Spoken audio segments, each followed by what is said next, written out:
Hey Pups, it's Gpup here, and today I wanted to do a quick post about traveling as a kinky bugger, or as a human pup, or as a leather man, or whatever. So my partner and I, Jean, have just come back from a trip to Europe for Folsom, and it was absolutely amazing. And I have to say, traveling as a kinky traveler, it has really brought up some tips and tricks that I just thought were good to share, because we learned a lot whilst we were on this trip. And the first thing is packing. Oh my God, did we overpack? I did, absolutely overpacked. But it was, it was great to be able to have all of this gear, but I found that a lot of the stuff I didn't actually require. It was really freaking hot in Berlin, so the Langlitz leather, whew, it was no freaking way that jacket was going to be worn during the day. So that could have saved me an odd 10 to 15 kilos worth of luggage. On the subject of luggage, it is important that you know how much your luggage weighs and how much your airline is willing to allow you to have. With a lot of the airlines now, they're particularly strict about weight limits. So it's very, very important. Check your ticket when you buy it, exactly how much weight your airline is prepared to have, as well as how many bags you're allowed to have. Say, for example, Cathay Pacific, you can have as many bags as you like, as long as they all total up to less than the maximum weight. But airlines are different across the world. Within America, they have a piece system, so you can have bags that, as long as they weigh less than 32 kilos, you can have a certain amount of pieces. But it's an important thing to check with your airline. The other thing is airline status. The higher you are up in their frequent flyer status, the more luggage that they allow you to have. Qantas, for example, at their upper tier, are very generous, and you can have an extra 30 kilos of baggage, which is very, very handy if you do a lot of shopping. Fuck. Holy fucking crap. Did we shop? Yes, we did. The shit that they sell in Europe is amazing. We bought a lot of stuff. We bought books, we bought kink gear, we bought clothing, my God. But the thing was that a lot of it was just bulky or too big or too heavy to carry on our airline flights. So one thing that we found exceptionally handy was to be able to post things back home.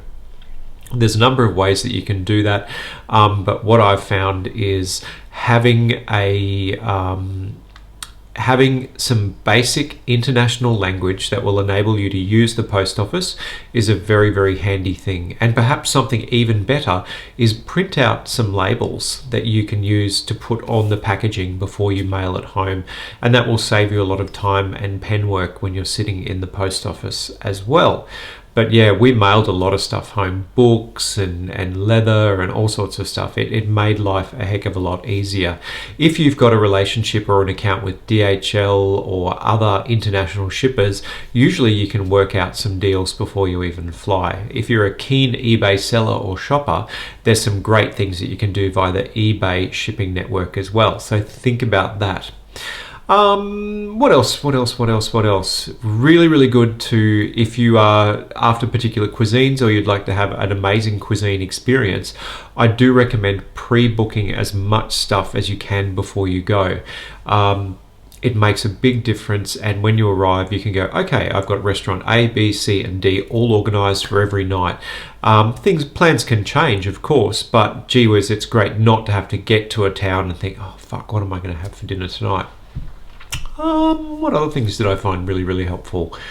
If you have access to lounges at the airport, that makes a massive, massive difference. You can arrive, you have the opportunity to have a beverage, to have a snack before you get on the plane. And after all of the rigmarole of traveling, it is horrible to have to go through the whole security experience. So to be able to have a little rest after that, that's kind of handy. With regards to security, having boots that come on and off easily is a huge, huge asset. Belts that come on and off easily. And the other thing is, don't carry stuff that you know is going to cause problems. Knives, scissors, things like that. It just sets off the alarms and makes everything a pain in the ass. I've quickly learned, as grumpy as I get, it is useful and I found it extremely helpful that I just comply with all of the rules and don't complain about it. I take my shoes off, I take my belt off, I put all of my toiletries into a clear plastic bag and just do everything that they say. Somebody said to me when I was traveling in America, you know what, the FDA people, they're just paid a really shitty wage and they've got a really shitty job and they get yelled at by people all day long. If you can be polite to them, that will make your life a lot easier. And I found that to actually be true. Yeah. Only other tips and tricks I can think of is plan. If you're doing tours, pre-book your tours, and particularly if you're in Europe, you can actually buy jump the queue tours as well, and that's really, really worthwhile.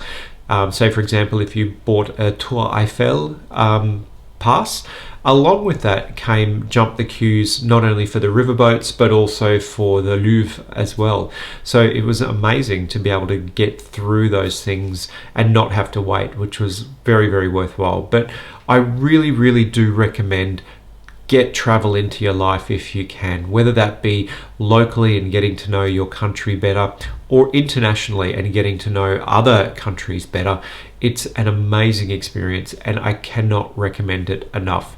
2017, we're already planning. I'm looking forward to seeing everybody at Claw 2017, as well as Folsom Europe 2017 as well. So it's going to be an exciting year for me, for Jean, and for the serious pups across the world, and I'm really looking forward to it. So one thing I would like is if you've got travel tips, please share them below. I would love to find out those really great little nitty-gritty travel tips that make a massive difference. Is it knowing how to say un café au lait s'il vous plaît in the language of your destination, or little things like that that make a travel experience memorable and smoother? I'd love to hear from you, pups. Have a great day, and I hope you find the tips below very, very helpful. See you, pups.